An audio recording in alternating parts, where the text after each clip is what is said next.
ოღონდ მე ის კი არა მაქვს ხედველობაში რომ ნიკოფსიდან და რუბანდამდე დავიპყროთ ყველაფერი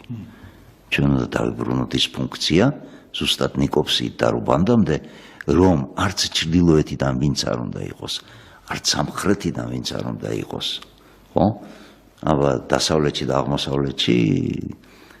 თევზები არაფერს არ გვერდჩიან ჩვენ ხო ორი ზღვარი ხო აი ამ სივრცესთან პატივისცემით იყვნენ და თუ მოხდა ვთქვათ აი ამ იდეოლოგიის გაზიარება ვთქვათ მიუხედავად დღევანდელი პოლიტიკური ვითარებისა ვთქვათ იმავე სომხეთსა და აზერბაიჯანს შორის ხო მაშინ მე გეუბნები თქვენ რომ ამიერკავკასია წარმოჩინდება როგორც ერთ-ერთი სერიოზული ასე ვთქვათ ადგილი რომელიც არა მარტო ეკონომიურად იქნება ძლიერი, შეიძენს იმ ავტორიტეტს, რომელიც უნდა გქონდეს